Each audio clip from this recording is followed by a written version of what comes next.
Sahabat Oase Rohani Katolik yang terkasih dimanapun Anda berada, apa kabar? Senang sekali saya bisa kembali hadir dalam acara ini dan menyapa Anda. Saya berharap semoga Anda tetap sehat. Dan bagi pemirsa serta pendengar setia Oase Rohani Katolik yang terkasih yang saat ini kesehatannya sedang terganggu, saya berharap semoga Anda segera pulih dan bisa beraktivitas kembali. Juga bagi yang sedang menghadapi berbagai persoalan dan saat-saat yang sulit, semoga Anda tak putus harapan dan tetap meyakini bahwa Allah ikut terlibat dalam seluruh pergulatan dan perjuangan hidup kita. Sahabat Oase Rohani Katolik yang terkasih, hari ini adalah Pekan Biasa ke-13. Kita akan mendengarkan renungan yang akan dibawakan oleh Romo Jimmy Hendrik Rance Nomad OFM. Romo Jimmy, demikian sapaan akrab beliau. Beliau sudah hadir bersama saya saat ini. Mari kita sapa Romo Jimmy lebih dulu. Apa kabar Romo Jimmy? Puji Tuhan, kabar saya baik, dan sahabat Oase Rohani Katolik yang saya kasihi. Saya mau katakan hal ini di sapaan awal ini. Saya tertegun dengan sapaan yang disampaikan oleh B bagi kita semua. Ada 3 hal. Pertama, perjumpaan kita ini, kita semua sehat walafiat. Yang masih sakit itu ada sebuah pengharapan semoga disembuhkan. Sementara yang sedang ada dalam situasi kemelut dalam hidup, Tuhan mendampingi, Tuhan berjalan bersama kita sekalian. Terima kasih banyak, dan saya juga memiliki harapan yang sama. Perjumpaan kita pada hari ini memberkat bagi kita semua. Dan yang sakit, mari tetap yakin ada Tuhan yang selalu menjamah dan menguatkan serta menyembuhkan. Yang sedang berada dalam situasi kemelut hidup, percaya ada Tuhan juga yang selalu berjalan bersama dan memberkati saudara dan saudari sekalian. Baik, sahabat Oase Rohani Katolik yang terkasih, bacaan-bacaan suci yang akan kita dengar hari ini diambil dari Nubuat Amos, bab 2 ayat 6 sampai 10 dan dilanjutkan dengan ayat 13 sampai 16. Serta kita akan mendengarkan Injil suci menurut Matius bab 8 ayat 18 sampai 22. Kini mari kita siapkan hati untuk doa pembuka yang akan dipimpin oleh Romo Jimmy. Silakan Romo. Saudara dan saudariku, mari kita siapkan hati untuk berdoa. Dalam nama Bapa dan Putra dan Roh Kudus. Amin.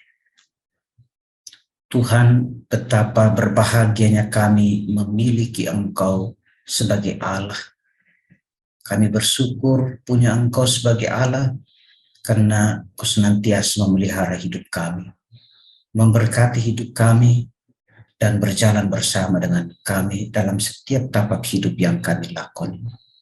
Kami bersyukur atas kasih dan kebaikan yang senantiasa Engkau curahkan kepada kami sekalian. Pada kesempatan ini kami hendak berjumpa dengan Engkau yang menyatakan diri melalui firman. Maka kami mohon, ya Allah kami, urapilah kami dengan Roh-Mu yang kudus. Bukalah hati dan diri kami, agar mampu mendengarkan dengan baik seluruh titah-Mu yang Kau sabdakan kepada kami. Mampukanlah kami dengan Roh Kudus-Mu pula, agar permenungan yang kami refleksikan bersama pada kesempatan ini dapat kami hayati di dalam seluruh kehidupan kami sebagai bagian dari panggilan dan perutusan kami sebagai pengikut-Mu. Bapa di dalam surga, kami senantiasa mengandalkan Dikau di dalam seluruh kehidupan kami. Maka kami persembahkan diri seutuhnya ke dalam tangan kasih-Mu dan mohon berkat-Mu, karena Engkaulah Tuhan kami yang hidup dan berkuasa kini dan sepanjang segala masa. Amin. Dalam nama Bapa dan Putra dan Roh Kudus. Amin. Sahabat Oase Rohani Katolik yang terkasih, antifon pembuka, Tuhan itu penyayang dan pengasih, panjang sabar dan berlimpah kasih setianya. Bacaan dari Nubuat Amos. Beginilah sabda Allah, karena 3 perbuatan jahat Israel Bahkan 4, aku tidak akan menarik kembali keputusanku, sebab mereka telah menjual orang benar untuk mendapatkan uang dan orang miskin karena sepasang kasut. Mereka menginjak-injak kepala orang lemah ke dalam debu dan membelokkan jalan orang sengsara. Anak dan ayah pergi menjamah perempuan muda yang sama sehingga melanggar kekudusan namaku. Mereka merebahkan diri di samping setiap mazbah, di atas pakaian gadaian orang, dan minum anggur orang-orang yang kena denda di rumah Allah mereka.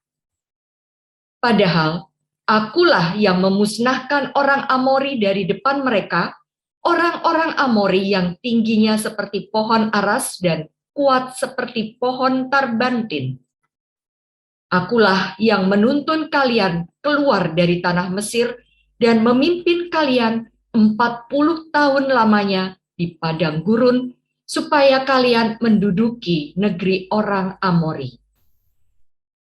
Sesungguhnya, aku akan mengguncangkan tempat kalian berpijak seperti goncangan kereta yang syarat dengan berkas gandum. Orang cepat tidak mungkin lagi melarikan diri. Orang kuat tak dapat menggunakan kekuatannya, dan pahlawan tak dapat melarikan diri. Pemegang panah tak dapat bertahan, orang yang cepat kaki takkan terluput dari penunggang kuda, dan penunggang kuda tak dapat meluputkan diri. Juga orang yang berhati berani di antara para pahlawan akan melarikan diri dengan telanjang pada hari itu. Demikianlah sabda Tuhan. Syukur kepada Allah. Mazmur tanggapan. Camkanlah ini, hai kamu yang melupakan Allah. Camkanlah ini, hai kamu yang melupakan Allah. Apakah urusanmu menyelidiki ketetapanku dan menyebut-nyebut perjanjianku dengan mulutmu, padahal engkau membenci teguran dan mengesampingkan firmanku? Camkanlah ini, hai kamu yang melupakan Allah. Jika melihat pencuri, engkau berkawan dengan dia. Engkau bergaul dengan orang berzina. Mulutmu kau biarkan mengucapkan yang jahat, dan pada lidahmu melekat tipu daya. Camkanlah ini, hai kamu yang melupakan Allah. Engkau duduk dan menjelek-jelekan saudaramu, engkau memfitnah saudara kandungmu. Itulah yang engkau lakukan. Apakah aku akan diam saja? Apakah kau kira aku ini sederajat dengan kamu? Aku menggugat engkau dan ingin berperkara denganmu. Camkanlah ini, hai kamu yang melupakan Allah. Camkanlah ini, hai kamu yang melupakan Allah. Waspadalah, jangan sampai aku menerkam dan tidak ada yang melepaskan. Siapa yang mempersembahkan syukur sebagai kurban, ia memuliakan daku. Dan siapa yang jujur jalannya akan menyaksikan keselamatan yang dari Allah. Camkanlah ini, hai kamu yang melupakan Allah. Mari sekarang kita siapkan hati untuk mendengarkan Injil suci. Haleluya, haleluya. Haleluya. Hari ini janganlah bertegar hati, tetapi dengarkanlah suara Tuhan. Haleluya. Tuhan bersamamu. Dan bersama rohmu. Inilah Injil suci menurut Matius. Dimuliakanlah Tuhan.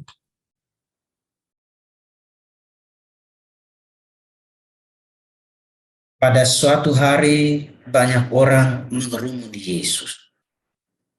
Melihat hal itu, Yesus menyuruh bertolak ke seberang. Lalu datanglah seorang ahli Taurat dan berkata kepadanya, Guru, aku akan mengikut engkau kemana saja engkau pergi. Yesus berkata kepadanya, serigala mempunyai liang dan burung mempunyai sarang, tetapi anak manusia tidak mempunyai tempat untuk meletakkan kepalanya. Seorang lain, yaitu salah seorang muridnya, berkata kepadanya, Tuhan, izinkanlah aku pergi dahulu menguburkan ayah. Tetapi Yesus berkata kepadanya, ikutlah aku, dan biarlah orang-orang mati menguburkan orang-orang mati mereka. Demikianlah sabda Tuhan. Terpujilah Kristus. Baik, Romo, tadi dari bacaan yang pertama, sebenarnya apa ya Romo latar belakang Amos dan situasi apa yang terjadi pada zaman Amos? Terima kasih B dan saudara dan saudari pendengar Was Rohani Katolik yang saya kasihi. Kita dihantar untuk minimal mengenal latar belakang Amos sendiri. Amos adalah seorang nabi yang mungkin kalau dibandingkan dengan nabi yang lain, dia termasuk pribadi yang sangat sederhana. Dia hanyalah seorang peternak domba, atau tepatnya adalah seorang penggembala domba. Dia hidup pada masa di mana kerajaan Israel itu mengalami kemajuan yang luar biasa karena kota mereka itu menjadi pusat perdagangan untuk perniagaan pada waktu itu. Dia ada pada masa pemerintahan Raja Yerobeam. Nah, pada masa ini Israel mengalami kemajuan dan oleh karena itu mereka dalam tanda kutip merasa damai. Tetapi tidak hanya soal pemerintah atau penguasa ketika itu, termasuk juga orang-orang Israel justru melupakan perjanjian yang mereka ikat dengan Yahweh, dengan Allah sendiri. Orang-orang kaya mengambil keuntungan pada orang-orang miskin, terjadi penindasan di sana. Dan kemudian juga karena terjadi penindasan, maka kesenjangan sosial dalam hidup bersama itu sangat nampak. Yang kaya semakin kaya, yang miskin semakin miskin. Dan yang lebih dari itu adalah karena mereka melupakan janji yang telah mereka ikat bersama dengan Allah, maka mereka mengabaikan perintah-perintah Allah sendiri. Pernak-pernik atau upacara keagamaan itu hanya sekadar ritualisme belaka, hanya sekedar lip service belaka. Apa yang mereka ungkapkan, apa yang mereka katakan dalam doa itu tidak sungguh keluar dari kedalaman hati mereka. Sehingga terjadi, boleh saya sebut, kebejatan moral yang cukup besar pada masa itu. Penindasan, penyingkiran, atau juga bahkan dalam bacaan yang kita dengar pada hari ini, ada juga pelecehan seksual dan lain sebagainya. Jadi kejahatan-kejahatan itulah yang kemudian menggerakkan Allah untuk mengutus Nabi Amos, seorang penggembala domba dari Tekoa ini, untuk mengarahkan kehidupan mereka, untuk kembali membenarkan hidup mereka supaya kembali setia dan mengasihi Tuhan dan sesama. Jadi kalau ditanyakan latar belakang juga situasi yang terjadi pada masa Nabi Amos itu kira-kira ringkasnya demikian. Ada kebejatan, ada hidup yang sungguh menyimpang dari perjanjian yang telah mereka ikat bersama dengan Tuhan. Dan ada eksploitasi, ada perbudakan terhadap sesama manusia, ada upaya untuk menginjak-injak harkat dan martabat sesamanya. Yang miskin itu tidak mendapatkan tempat dalam kehidupan bersama, mereka semakin dimiskinkan. Dan hal-hal inilah yang kemudian sekali lagi gerakan Tuhan sendiri yang telah memelihara kehidupan mereka, yang telah melindungi mereka, bahkan telah mendampingi menuntun mereka keluar dari perbudakan Mesir itu, mengutus Nabi Amos. Nah, Amos hidup dalam tugas kenabiannya selama 20 tahun ya. Dia mencoba untuk meluruskan apa yang keliru, bahkan apa yang salah yang dihidupi oleh orang-orang Israel sendiri. Itu kira-kira gambaran secara umum situasi dan latar belakang diutusnya Nabi Amos. Dia berhadapan dengan orang-orang Israel sendiri yang kehidupannya sungguh menyimpang atau sungguh timpang dari apa yang dimaui oleh Tuhan. Begitu B dan sahabat Wasirani Katolik yang saya kasih, situasinya memang terjadi hal yang sungguh bertentangan. Ya, Romo Jimmy, beruntung ada Nabi Amos sebenarnya yang menjadi sarana untuk mengingatkan bangsa Israel ya, Romo. Ya. Tetapi kalau kita dengar tadi dari bacaan, sebenarnya apa yang terjadi pada masa Nabi Amos hidup itu juga kerap atau tidak mungkin tidak terjadi juga di zaman kita saat ini ya, Romo. Bagaimana mengaplikasi bacaan pertama untuk hidup kita saat ini, Romo? Baik, terima kasih D dan sahabat Wasirani Katolik yang saya kasih. Kalau tugas Nabi Amos adalah tadi seperti gambaran umum dan situasi itu, dia mau membeberkan fakta atau kenyataan bahwa Tuhan setia meskipun orang Israel sendiri tidak setia kepada Tuhan dengan hidup bobrok secara moral, dengan menyimpang dari cinta kasih Tuhan, maka Nabi Amos meluruskan kehidupan mereka, juga mengoreksi hidup mereka bahwa tanda penyembahan terhadap Yahweh, penyembahan terhadap Allah tidak hanya sekedar pada doa, tidak hanya sekedar pada ritualisme atau upacara-upacara keagamaan yang hanya bersifat artifisial doang. Nah, kalau pada masa Amos itu menjadi sebuah teguran yang luar biasa kepada orang-orang Israel. Pada masa kini pun, hemat saya, apa yang dihidupi atau apa yang dilakukan bahkan oleh Amos juga menjadi sebuah koreksi atas cara hidup kita sendiri. Pertama saya mau melihat hal ini, B dan sahabat Wasirani Katolik yang terkasih. Praktek hidup keberimanan orang-orang Israel yang hanya lip service doang itu juga harus kita akui. Kita harus jujur mengakui bahwa kita sadar sungguh kita ini orang yang beriman kepada Tuhan. Tidak hanya kita sadar bahwa kita ini orang yang beriman kepada Tuhan, tetapi juga kita tahu dengan baik apa perintah, apa kehendak Tuhan yang harusnya kita lakukan sebagai bagian dari perwujudan konkret atas iman kita itu. Yang terjadi adalah pertama mungkin kita juga akan sama seperti orang-orang Israel. Kita hanya atau mewujudkan iman kita itu hanya sekedar atau sebatas doa-doa, upacara keagamaan doang, ritualisme doang. Kita berdoa, oke. Kita bisa, oke.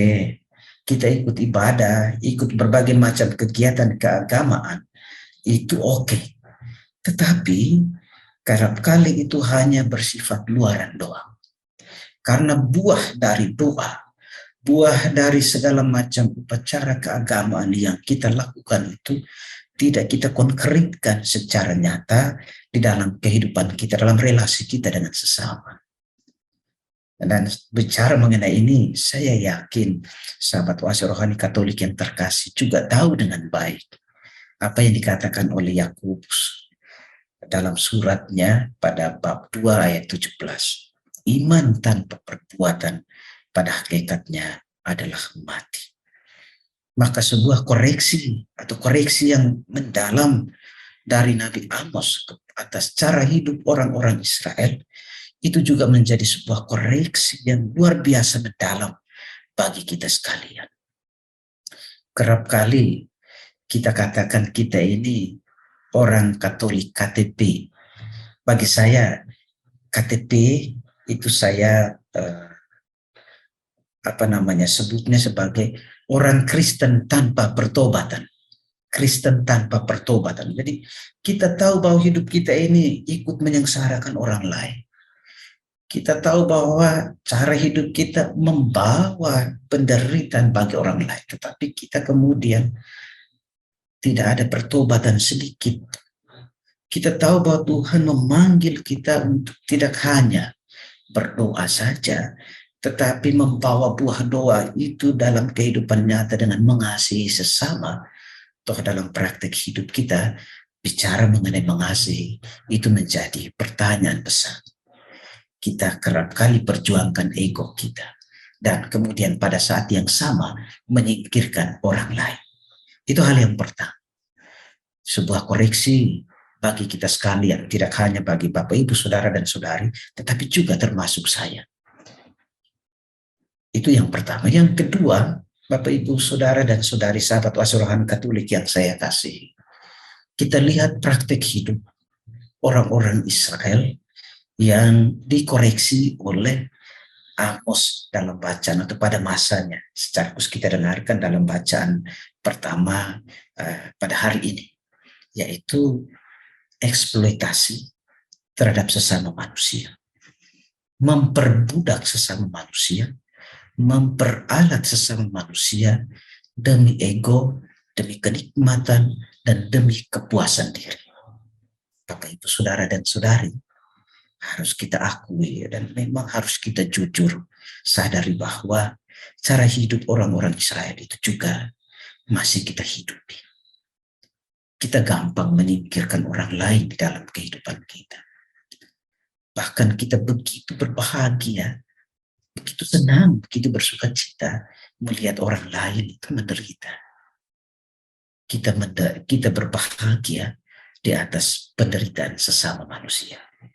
Kalau ini kita masukkan dalam konteks tahun 2022 di mana kita umat khususnya di Keuskupan Agung Jakarta ini diajak untuk sebagai tahun penghormatan martabat manusia, maka tentunya ini juga menjadi sebuah koreksi untuk kita. Bagaimana kita menempatkan sesama di dalam kehidupan kita. Kita semua tahu bahwa kita diajak sebagai umat untuk peduli, untuk berbagi kasih terhadap mereka yang bahasa yang khas di dalam Keuskupan Agung Jakarta ini adalah kita diajak untuk mengasihi dan peduli terhadap sesama saudara yang tergolong KLMTD, kecil, lemah, miskin, tersingkir, dan difabel. Tentu pengertian dan pemahaman tentang yang kecil ini tidak hanya soal atau miskin juga tidak hanya soal miskin harta, tetapi yang miskin perhatian dan lain sebagainya. Bagaimana kita hadir di tengah-tengah sesama saudara kita? Apakah kita sungguh mewujudkan amanah kasih itu, sungguh mengasihi mereka, sungguh peduli terhadap mereka yang benar-benar membutuhkan bantuan dan pertolongan dari kita? Atau justru cara hidup orang-orang Israel yang dikoreksi oleh Allah melalui Nabi Amos pada hari ini, itu justru kita hidup. Kita jangan melihat dulu di luar rumah kita. Mulai dari rumah kita, bagaimana kita hidup bersama antara orang tua dengan anak, antara suami dan istri, dan lain sebagainya. Apakah kita mempunyai telinga untuk mendengarkan mereka? Apakah kita punya hati untuk juga ikut merasakan apa yang dirasakan oleh anak kita? Mungkin dia punya beban karena persoalan di sekolah dan lain sebagainya. Atau juga beban pekerjaan dan lain sebagainya. Kita masih bisa merunut berbagai pengalaman kehidupan kita, di mana di sana dinyatakan bahwa banyak orang yang membutuhkan perhatian dan kepedulian dari kita. Apakah kita punya waktu? Apakah kita punya kesempatan untuk mendengarkan, untuk mengasihi mereka, untuk berbagi kasih, untuk saling menegur, Kan? Ataukah kita malah kemudian mengatakan rasain mampus. Ini cara hidup yang sangat bertentangan dengan kehendak Tuhan sendiri. Dan Tuhan menolak cara hidup seperti ini. Kalau kita tempatkan dalam kitab Amos, bab 2 kita baca sampai dengan ayat 20, di sana kemudian dinyatakan secara jelas konsekuensi atau resiko dari kedegilan hati orang-orang Israel adalah malapetaka, kebinasaan. Jadi itu hal yang kedua. Hal yang ketiga, aplikasi yang menurut saya juga baik untuk kita renungkan supaya kita tidak memiliki kedegilan hati. Kita tidak tertutup terhadap masukan orang lain. Nabi Amos menjadi utusan Tuhan untuk menegur orang-orang Israel. Persoalan mereka menerima atau tidak, itu bagian dari hak orang-orang Israel sendiri. Tetapi minimal kita tahu kehendak Tuhan itu luar biasa. Dia mau umatnya baik, bahagia, damai, dan itu tidak dialami secara personal doang, tetapi juga dialami dengan orang lain, bersama dengan sesama. Nah, terkait dengan ini, refleksi lain yang saya renungkan adalah apakah kita memiliki kemampuan untuk bisa mendengarkan teguran, masukan, atau bahkan kritikan pedas dari sesama kita secara hidup kita yang memang tidak benar. Harus kita jujur, kita itu sulit sekali ya. Sulit untuk mendengarkan masukan. Sulit sekali untuk menerima teguran, apalagi kritikan dari orang lain. Kita meskipun tahu bahwa kita udah salah, Tuhan melalui orang lain memperingatkan kita, menegur kita bahwa kamu udah keliru, kamu udah salah. Tetapi berbagai macam mekanisme pertahanan diri yang kita bangun, yang hanya untuk menutupi kesalahan kita. Kita nggak mau supaya keburukan kita, kebusukan kita, maaf kalau saya pakai pilihan kata itu ya, atau cara hidup kita yang nggak benar itu diketahui oleh orang lain. Kita bisa bereaksi terhadap teguran, terhadap masukan, atau bahkan terhadap kritikan orang yang sebetulnya intensinya sangat luar biasa baik. Mau supaya kita hidup baik, mau memperbaiki kehidupan kita sehingga kita juga bisa menjadi pribadi yang minimal ya dibanggakan sebagai seorang yang beriman, berpengharapan, dan berkasih. Pertanyaan untuk kita Bapak Ibu Saudara dan Saudari, apakah tanggapan saudara dan saudari bila ada sesama saudara yang menegur, yang memberikan masukan, atau bahkan yang mengkritik cara hidup kita? Tanggapan saudara-saudari itu seperti apa? Apakah tetap berdekil hati, menutup hati untuk mendengarkan masukan dari sesama yang kita tahu bahwa itu Tuhan bekerja melalui mereka untuk meluruskan kehidupan kita? Ya, baik. Romo Jimmy, pertanyaan yang harus kita endapkan dan kemudian kita refleksikan. Luar biasa supaya kita tidak berlaku sama seperti bangsa Israel. Seharusnya penyertaan Tuhan dan kasih-Nya yang tidak berkesudahan dalam hidup kita justru mendorong kita seperti yang Romo Jimmy katakan tadi, berbela rasa terhadap mereka yang terpinggirkan dan mengasihi orang lain seperti diri sendiri ya Romo. Nah, sahabat oase rohani Katolik yang terkasih, kita jeda sejenak untuk mengendapkan dan sekaligus menjawab pertanyaan tadi yang Romo Jimmy sampaikan kepada kita. Nah, kita akan jeda sejenak, lalu kemudian nanti setelah jeda, kita akan mendengarkan inspirasi iman dari bacaan Injil. Tetaplah bersama kami.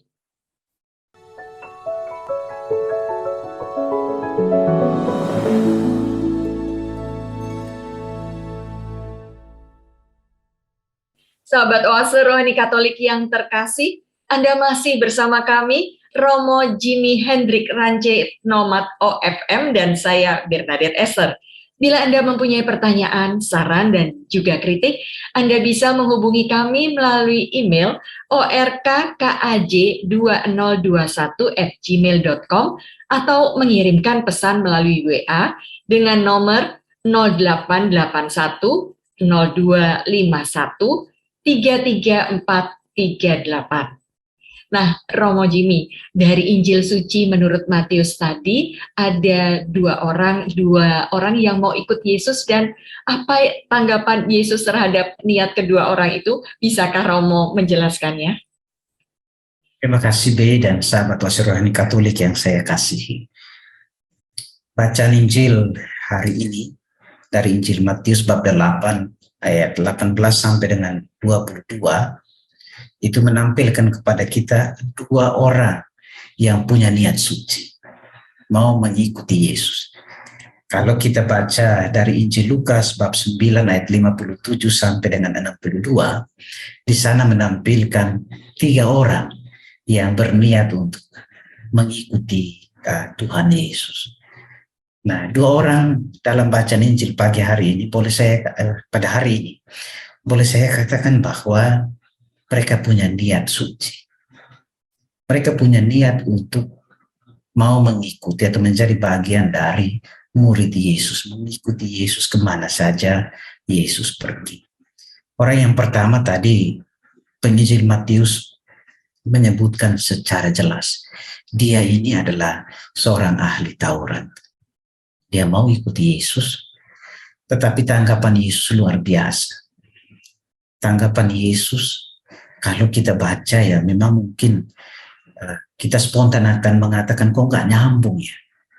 Orang ahli Taurat ini mau ikuti Yesus, tapi kemudian Yesus menanggapi serigala tidak mempunyai liang dan burung tidak mempunyai sarang.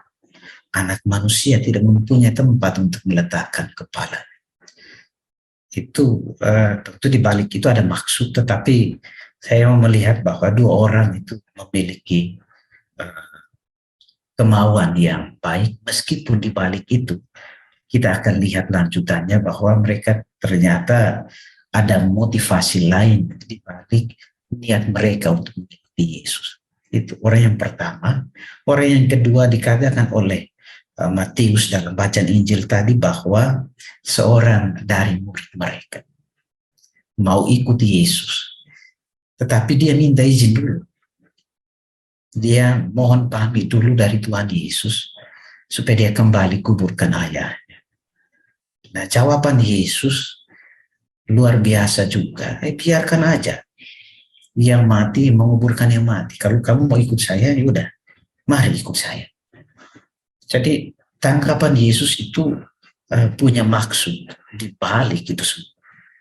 Setiap terhadap orang pertama ada maksud. Tentu juga dari latar belakang yang bersangkutan, seorang ahli Taurat. Tanggapan terhadap orang yang kedua pun demikian. Nah, kita lihat kalau secara spontan kita membaca dan menangkap insight-nya, tentu niat ini dibarengi dengan tanggapan Tuhan Yesus. Maksudnya adalah supaya orang yang mau sungguh mengikuti Yesus punya komitmen, punya kemauan yang sungguh dibarengi atau dilandasi oleh komitmen. Mau sungguh-sungguh menjadi murid Yesus, harus lepaskan semuanya atau harus menerima risiko atau konsekuensi apapun dari pilihannya untuk mau mengikuti Tuhan Yesus. Itu kira-kira bagian yang pertama, dan bagi saya, Bapak, Ibu, Saudara dan Saudari sahabat Wasi Rohani Katolik tahu dengan baik kisah itu. Seringkali kita mendengarkan kisah itu, bagaimana hal mengikuti Yesus itu. Begitu B dan sahabat Wasi Rohani Katolik.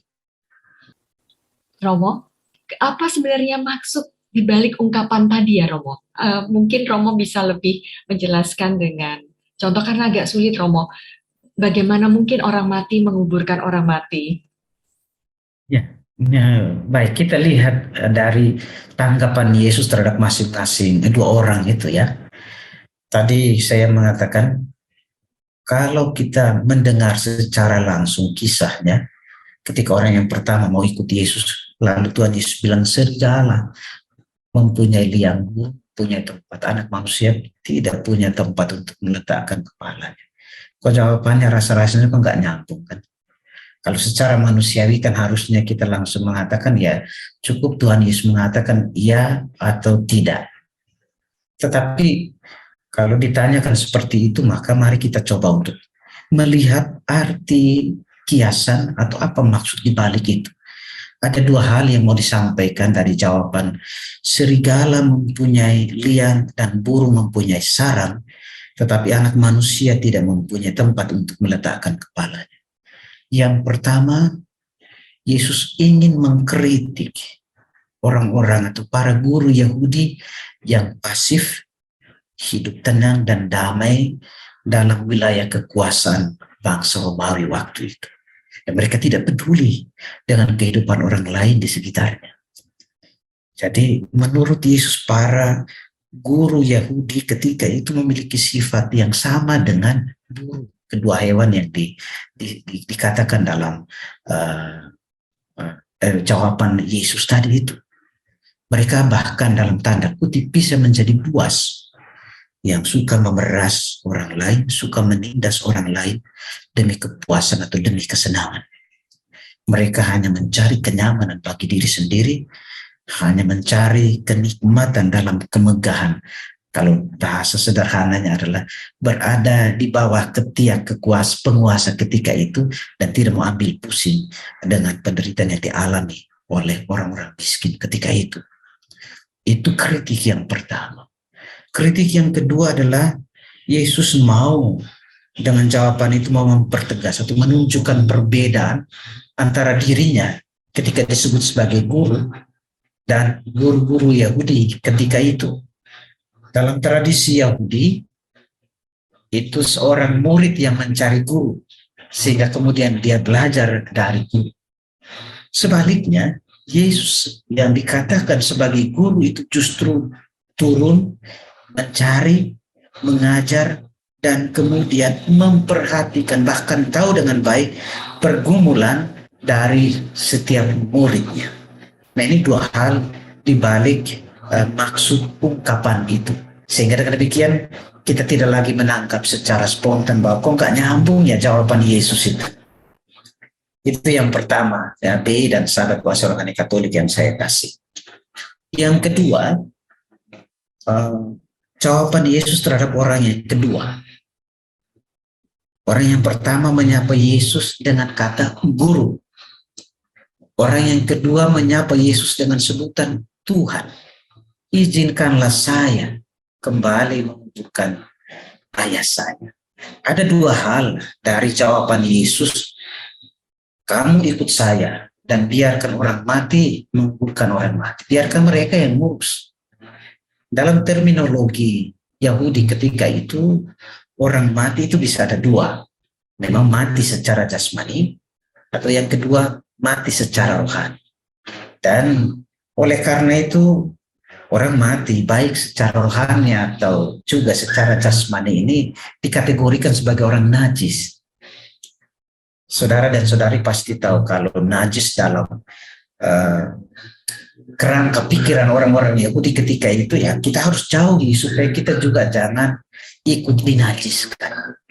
Maka ini kritik yang pertama terhadap orang yang kedua tadi, supaya dia juga kemudian sadar bahwa ya, saya juga harus membersihkan diri dari segala macam motivasi saya untuk mau mengikuti Tuhan Yesus itu. Lalu yang kedua adalah bisa saja ada kemungkinan bahwa ayahnya belum meninggal, sehingga ketika dia minta izin itu berarti dia menunda sampai ibunya orang tuanya meninggal dulu baru dia kemudian mengikuti Yesus. Itu bukan karena keterdesakan, bukan juga harus menunda waktu. Tentu juga kita ingat bahwa kok jawaban Yesus kenapa bilang oke, silahkan karena itu tanda bakti, cinta, dan penghormatan terhadap orang tua. Tetapi hari ini menurut saya, dalam permenungan saya ditempatkan dalam konteks cara hidup orang Yahudi, maka minimal kita bisa tahu alasan kenapa Tuhan Yesus memberikan jawaban yang berbeda, yang secara spontan kesan kita seperti itu. Kita bisa memahami bahwa ya, yang pertama itu sebuah kritik, yang kedua juga sebagai sebuah upaya untuk memurnikan motivasi dari dua orang yang kelihatannya baik motivasinya untuk mengikuti Yesus. Dan yang ketiga sebetulnya adalah jangan sampai ada dalih. Jangan sampai ada berbagai macam alasan ketika kita dipanggil untuk mengikuti Tuhan Yesus. Ini bisa kemudian kita akan lihat dalam kira-kira poinnya apa sih untuk saya.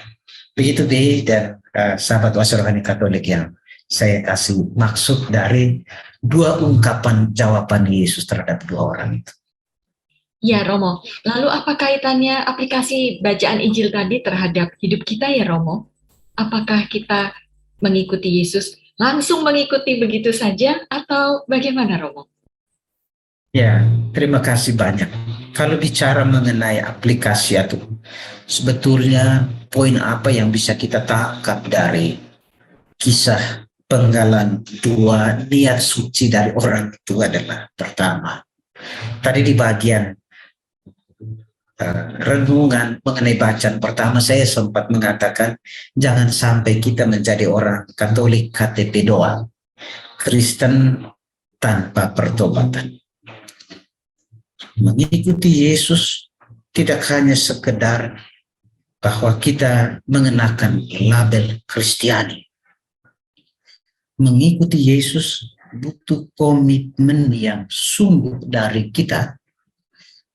Mengikuti Yesus berarti kita sungguh-sungguh total berjalan bersama dengan Dia, menjalankan atau membiarkan cara hidup Yesus menjadi cara hidup kita sendiri.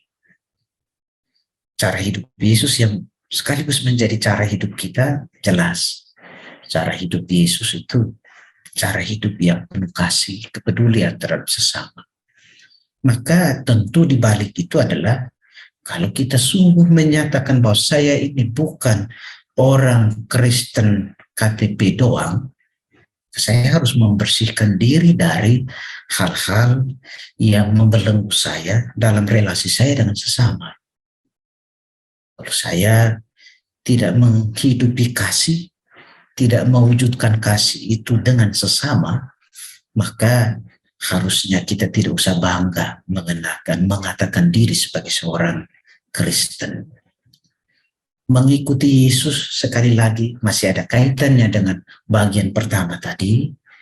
Ya, tidak hanya sekedar kita menggantung salib besar supaya orang tahu bahwa kita ini orang Kristen. Atau setiap hari Minggu ya kita pergi gereja misa. Ada doa di lingkungan kita ikut terlibat, tetapi kembali ke rumah justru tidak membawa damai.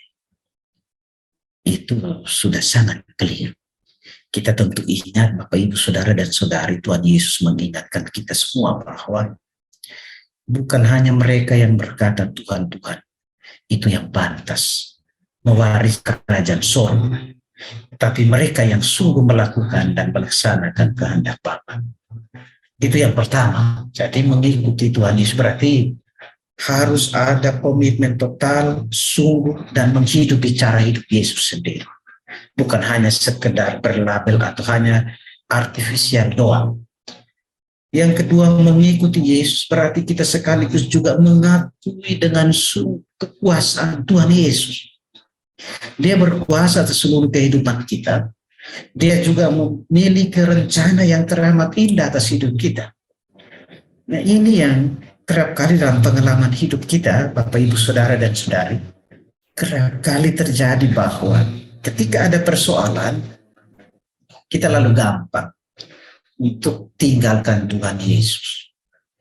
Tuhan tidak pernah menjanjikan bahwa kita menjadi pengikutnya itu hidup kita akan beres. Tuhan tidak pernah menjanjikan. Tuhan mengatakan, kalau kau ikut saya, berarti kau juga harus terima dan harus hadapi apapun yang akan saya, seperti yang saya hadapi. Penderitaan dan kesulitan bagian dari dinamika kehidupan kita. Tetapi kalau kita sungguh mengakui kebesaran dan kuasa Tuhan, maka apapun persoalan, kita yakin ada Tuhan yang punya kuasa, yang mendampingi dan menopang hidup kita. Kita yakin juga bahwa rencana Tuhan atas seluruh kehidupan kita selalu baik. Saya, B dan sahabat Oase Rohani Katolik yang terkasih, beberapa kali dalam permenungan Oase Rohani Katolik ini saya katakan, saya sungguh terkesan dengan lagu Indah Rencana Tuhan. Kalau kita menyimak dengan baik syair lagu itu, maka kita kemudian harusnya diteguhkan. Menjadi pengikut Tuhan harus menerima juga pengalaman kepahitan atau pengalaman di luar batas kemampuan kita sebagai manusia, karena kita tolak hal-hal yang bertentangan dengan keinginan kita.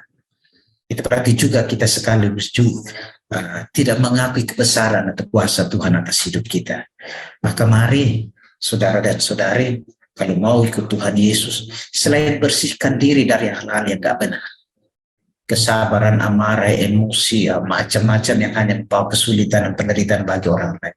Tetapi juga mari mengikuti Yesus berarti kita mengakui kebesaran kasih-Nya. Sehingga dengan demikian kita akan hadapi situasi apapun dalam kehidupan ini dengan iman yang teguh, pengharapan yang kuat. Ada Tuhan yang saya ikuti dan Dia berjalan bersama dengan saya. Itu minimal poin refleksi yang bisa menjadi permenungan buat kita sekalian. Kita dipanggil. Kalau kita punya niat suci, mari kita nyatakan itu bahwa saya sungguh-sungguh menjadi pengikut Tuhan Yesus yang baik.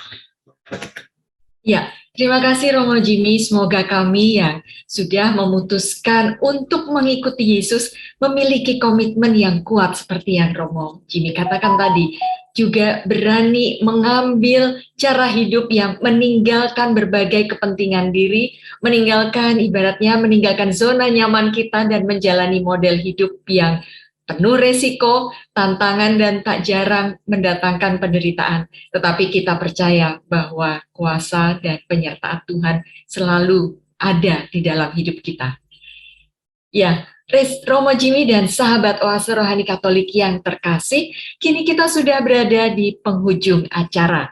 Mari kita tutup acara ini dengan doa penutup dan berkat Allah melalui Romo Jimmy. Silakan Romo. Saudari dan saudara, mari kita berdoa. Dalam nama Bapa dan Putra dan Roh Kudus. Amin. Puji syukur dan sembah bakti kami haturkan ke hadapan hadirat-Mu, karena Engkau memperkenankan kami untuk boleh mendengarkan sabda-Mu. Engkau memperkenankan kami pula untuk boleh merenungkan kehendak kasih-Mu melalui firman pada hari ini. Engkau mengajari kami bagaimana menjadi pengikut-Mu yang baik. Engkau membuka mata hati kami untuk boleh mewujudkan iman kami kepadamu dalam kehidupan nyata kami setiap hari. Terutama memanggil kami untuk boleh menjadi saksi kasih dengan hidup saling mengasihi dan peduli terhadap sesama yang ada di sekitar kami. Engkau tahu Tuhan kelemahan dan keterbatasan kami. Maka mampukanlah kami dengan karya Roh Kudus agar kehendak kasih itu benar-benar kami wujudkan di dalam kehidupan kami, sehingga kami pun pantas dan layak disebut sebagai abdi dan pengikut-Mu yang setia. Tanpa Engkau, rencana dan niat baik kami tidak akan terwujud. Maka kami mohon berkat dan penyertaan-Mu senantiasa ya Tuhan, agar berkat dan campur tangan terpelihara atas diri kami, sehingga kami sungguh menjadi abdi yang setia hari ini dan sepanjang segala masa. Amin.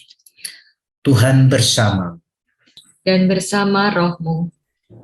Bapak, Ibu, Saudari dan Saudara sekalian, kehidupan kita, niat-niat baik kita, dan pengharapan kita senantiasa diberkati oleh Allah yang Maha Kuasa, Bapa dan Putra dan Roh Kudus. Amin. Amin.